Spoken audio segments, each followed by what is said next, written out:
जम्मू कश्मीर में सियासी बुखार बड़े जोर शोर से चल रहा है। वज़ीर दाखिला अमित शाह का दौरा भी जो है वो जम्मू के अंदर हुआ और उन्होंने बड़े मजमे के साथ जो है वो खिताब करते हुए जम्मू कश्मीर की सियासी जमातों के साथ साथ इंडियन नेशनल कांग्रेस को भी तनकीद का निशाना बनाया। वहीं लोगों को ये कहा कि जम्मू कश्मीर नेशनल कॉन्फ्रेंस के साथ साथ पीडीपी और कांग्रेस से वो दूरी अख्तियार रखें, बाकी आप किसी को भी वोट दे सकते हैं। इस सब पे हम बात करेंगे। हमारे साथ आज पीडीपी के लीडर जनाब फारूक इनकलाबी साहब हैं। फारूक साहब, वक्त देने के लिए शुक्रिया। कैसे देखते हैं मरकज़ी वज़ीर दाखिला बीजेपी के सीनियर लीडर, जब उनका ये बयान आया कि आप पीडीपी से भी दूर रहिए, नेशनल कॉन्फ्रेंस से भी दूर रहिए और कांग्रेस से भी दूर रहिए, बाकी आप किसी को भी वोट दे सकते हैं, कैसे देखते हैं इसको? सबसे पहले आपका बहुत बहुत शुक्रिया। ये जो सवाल आपने किया है हमारे होम मिनिस्टर साहब के मुतल्लिक, मैं आपको बताना चाहूँगा कि ये इस वक्त तो भारतीय जनता पार्टी के तमाम लीडर्स जो हैं वो बुखलाहट का शिकार हैं। आज भारतीय जनता पार्टी के लीडर्स को ये लग रहा है कि जम्मू कश्मीर में उनके लिए एक भी इंच ज़मीन जो है सियासी तरीके से नहीं बची है। आज Bharatiya Janata party last time में जो उन्होंने एक बहुत बड़े मार्जिन के साथ सीट जीती थी डॉक्टर जितेंद्र सिंह साहब की, इस बार ठीक उतने ही मार्जिन के साथ डॉक्टर जितेंद्र साहब जो हैं वो सीट हारने जा रहे हैं। ठीक उसी तरीके के साथ लद्दाख में जैसे लोग इस वक्त प्रोटेस्ट भारतीय जनता पार्टी के खिलाफ कर रहे हैं, लद्दाख की सीट भारतीय जनता पार्टी के हाथ से निकल चुकी है। कश्मीर में तो वैसे भी भारतीय जनता पार्टी का ग्राउंड ज़ीरो है, और रहा मसला जम्मू की सीट का, तो उस सीट पे हम कह सकते हैं कि हो सकता है भारतीय जनता पार्टी को कामयाबी मिले, लेकिन जम्मू कश्मीर में भारतीय जनता पार्टी का जो है मुकम्मल सफाया हुआ है, बुखलाहट का शिकार हैं। वरना लेकिन आप इस बयान को कैसे देखते हैं कि तीनों जमातों का उन्होंने ये अपील की है कि लोग इनके खिलाफ रहें, लेकिन यहाँ पे जम्मू कश्मीर अपनी पार्टी भी है, डीपीएपी भी है, पीपल कॉन्फ्रेंस भी है, कहीं ना कहीं उनके खिलाफ नहीं बोले, तो इसके ऊपर क्या कहना चाहिए? देखिए, जहाँ तक सवाल है डीपीएपी का, अपनी पार्टी का और उसके बाद पीपल्स कॉन्फ्रेंस का, ये तीनों जमातें जम्मू कश्मीर की आवाम जानती है कि ये भारतीय जनता पार्टी ही है, इनडायरेक्ट तरीके के साथ। मोहर भी जो है वो वज़ीर दाखिला ने लगा दी। बिल्कुल, आज बिल्कुल उन्होंने मुकम्मल तौर पे लोगों को बता दिया है कि हमारी ये तीन जमातें हैं, जो बाकी जमातें हैं वो हमारे खिलाफ हैं, यानी उनके इंटरेस्ट के खिलाफ हैं। भारतीय जनता पार्टी का जो मिशन जम्मू कश्मीर के लिए है आने वाले टाइम में बहुत ख़तरनाक है, जिसको लोग जान चुके हैं। भारतीय जनता पार्टी का जो मिशन है उसको फेल करने के लिए जम्मू कश्मीर के आवाम जो है इस वक्त यकजा है, इनकी किसी भी साजिश का जवाब देने के लिए तैयार है। और आज मैं आपको बताना चाहूँगा कि अगर जिस तरीके के साथ होम मिनिस्टर साहब कहते हैं कि हमने जम्मू कश्मीर में तामीर व तरक्की के काम किए हैं, अगर किए होते, ख़ास करके दफ़ा 370-35 के एब्रोगेशन के बाद अगर यहाँ पे डेवलपमेंट हुई होती, तो आज हमारे मुल्क के प्राइम मिनिस्टर को, हमारे मुल्क के होम मिनिस्टर को जम्मू में, उधमपुर में वोटों की भीख मांगने की ज़रूरत नहीं पड़ती। वो सिर्फ वहाँ से एक फ़ोन कॉल कर देते, प्रेस कॉन्फ्रेंस कर देते, लोग वोट दे देते। लेकिन एक बात यहाँ पे भी आया है कि राजौरी अनंतनाग पार्लिमानी कंस्टिट्यूंसी में जो वोटिंग का सिलसिला है, जो इस वक्त सियासत का सिलसिला है, वो आपके लिए भी कहीं आसान नहीं है। हम अल्लाह के फजलो करम से ख़ास करके अनंतनाग राजौरी की जो हमारी पार्लिमानी हल्का इंतखाब है, आप मेरे अल्फाज बिल्कुल रिकॉर्ड करके अपने पास ज़रूर रखेंगे, और सारी आवाम भी, आपके व्यूअर्स भी, आपके फॉलोअर्स भी ये चीज़ नोट करके रखें कि Jammu Kashmir Peoples Democratic Party, हमारी पार्टी की लीडर, जम्मू कश्मीर के लोगों की शान, जम्मू कश्मीर के लोगों की आवाज़, मोहतरमा महबूबा मुफ्ती साहिबा 3 लाख वोटों के मार्जिन से यहाँ से जीतेंगी। क्योंकि इस वक्त आप देख सकते हैं कि जिस तरीके के साथ भारतीय जनता पार्टी को अभी तक उनके खिलाफ कोई मजबूत कैंडिडेट नहीं। ये जो आप 3 लाख का बोल रहे हैं कि लीड लेके जीतेगी, कौन सी रात को आपने ख्वाब देखा था? मैं आपको बताना चाहूँगा कि सबसे बड़ी बात, सबसे बड़ी कामयाबी हमारी जो पार्टी की इस वक्त है वो ये है कि हमारी जमात ज़ात पात की सियासत में बिल्कुल भी काम नहीं करती है। हमारी जमात पहाड़ी तबके का उतना ही ख्याल रखती है जितना गुजर बकरवाल तबके का रखती है, जितना कश्मीरी बरादरी का रखती है।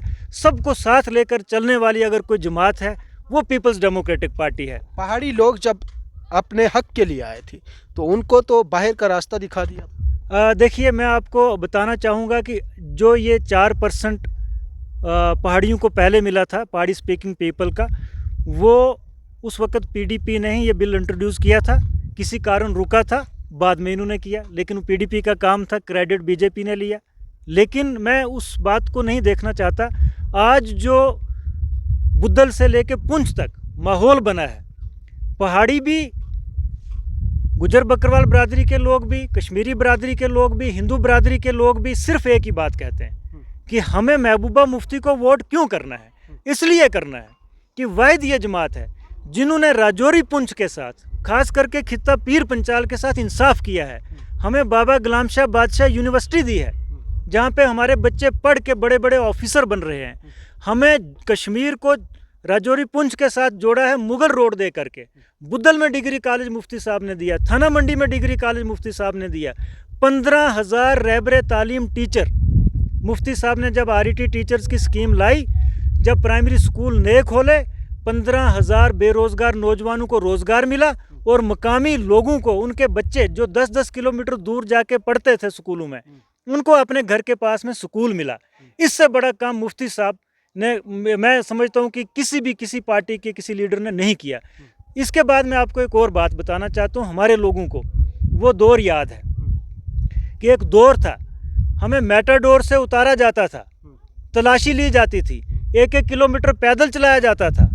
जब पोटा टाडा जो नेशनल कॉन्फ्रेंस का दौर था, उससे हमें निजात दिलाई, हमारे लोगों को निजात दिलाई, तो वो मुफ्ती सईद साहब थे। Jammu Kashmir Peoples Democratic Party थी। महबूबा मुफ्ती साहिबा पे कभी कभी कुछ लोग, सब तो नहीं, 1% लोग सवाल करते हैं कि आपने भारतीय जनता पार्टी के साथ हाथ मिलाया। मैं आपको एक और बात वाज़ेह करना चाहता हूँ कि आज की डेट में जम्मू कश्मीर में अगर कोई गट्स वाला लीडर है वो महबूबा मुफ्ती साहिबा हैं। उसकी मिसाल मैं आपको देना चाहता हूँ। ये थोड़ा सा लंबा हो जाएगा, ये अगला मौजू रहेगा ज़रूर, लेकिन एक सवाल रहेगा, ये 8% का किधर रुझान रहेगा? 8% कौन से वाला? आप समझ जाइए। देखिए, सियासी बिल्कुल मैं समझ गया, 8% का रुझान मैं समझ गया। भारतीय जनता पार्टी ने जम्मू कश्मीर का जो ओबीसी तबका है, जिसमें लुहार, तरखान, हजाम, मरासी बरादरी से चुपान, ये 15-20 कम्युनिटीज़ के लोग हैं। ओबीसी बरादरी जो है, हमारी ओबीसी बरादरी के साथ भारतीय जनता पार्टी ने जुल्म किया है, जबकि कॉन्स्टिट्यूशनल ओबीसी बरादरी का जो राइट है, पूरे हिंदुस्तान में उनकी रिजर्वेशन 27% है। तो जम्मू कश्मीर में सिर्फ 8% दे के हमारे लोगों को बेवकूफ़ बनाया गया। आज की डेट में बुद्धल से लेकर के अनंतनाग तक जो हमारा ओबीसी तबका है, उन्होंने कमर कस ली है। उन्होंने ये तहिया कर लिया है कि हम अपना वोट अपने हक को बचाने के लिए करेंगे और अपनी आवाज़ को बुलंद करने के लिए पार्लियामेंट में हमारी आवाज़ गूंजे, वो सिर्फ महबूबा मुफ्ती साहिबा है। लिहाजा हमारा ओबीसी तबका जो है, उन्होंने ये फैसला किया है बुद्धल से अनंतनाग तक, पुंछ तक, कि हम अपना वोट जो है एक भी ज़ाया नहीं करेंगे। हमारा रजौरी पुंछ में भी 25-30% वोट है, पूरे का पूरा वोट महबूबा मुफ्ती साहिबा के हक में जाएगा। 2014 के बाद 2018 तक, 2018 के मिड तक वफादारी और एक दूसरे के साथ उठना बैठना, और आज दूरियां, कहीं दुख तो नहीं होता है? देखिए, जिस भी मिशन को लेकर के कि रियासत में तरक्की हो, अमन बहाल हो, ये सारी चीज़ें लेकर के एक अलाइंस हुआ था और एक एजेंडा ऑफ अलाइंस बना था। उसमें बाकायदा तौर पे एक कॉमन मिनिमम प्रोग्राम भी बना था, जिसमें भारतीय जनता पार्टी के टॉप लीडरशिप ने साइन किए थे कि हम इस तरीके से काम करेंगे। लेकिन जब उन्होंने उसकी बरक्स काम करना शुरू किया तो मैडम ने उनको लात मार के बाहर निकाला। आज भारतीय जनता पार्टी कहती है कि हमने छोड़ा, ऐसा नहीं है, हमारी लीडर ने। ये तो आपका गलत बयान है, इससे मैं सहमत नहीं हूँ। मैं आपको हिमायत तो बीजेपी ने छोड़ी थी। मैं नहीं, देखिए, मैं आपको बताना चाहूँगा कि बीजेपी ने बहुत कोशिश की थी कि दोबारा हम किसी तरीके से मिलकर हुकूमत बनाएं, लेकिन मैडम ने नहीं माना कि हम बिल्कुल भी आपके साथ कोई भी बात करने के लिए तैयार नहीं है। दूसरी मैं आपको बात बताऊँ गट्स वाली, कि लाल सिंह साहब थे, मनोहर लाल साहब थे जब आसिफा का केस हुआ कठुआ में, उन्होंने वहाँ पे प्रोटेस्ट किए।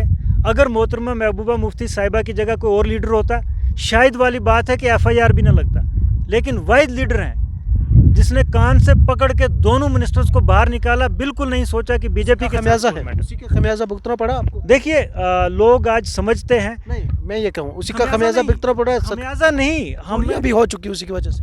भारतीय जनता पार्टी, देखिए भारतीय जनता पार्टी उस वक्त जो एजेंडा ऑफ अलायंस था, जब उसके बरक्स उन्होंने काम शुरू कर दिया, तो PDP ने उसी वक्त उनसे अलायंस तोड़ने का ठान लिया कि तोड़ देंगे। बहुत शुक्रिया। हमारे साथ फारूक इनकलाबी साहब थे जिनके साथ बातचीत हो रही थी। आप भी जो है वो कमेंट बॉक्स में राय जो है वो ज़रूर दें, आपका क्या कहना है। लेकिन जम्मू कश्मीर में सियासी जमातों का बुखार जो है वो दिन दिन बढ़ता जा रहा है, और साथ ही साथ में अगर देखा जाए तो मरकज़ से लेके जम्मू कश्मीर की जो पॉलिटिकल जमात हैं उनकी नज़र भी राजौरी अनंतनाग पार्लिमानी कंस्टिट्यूंसी पर हैं।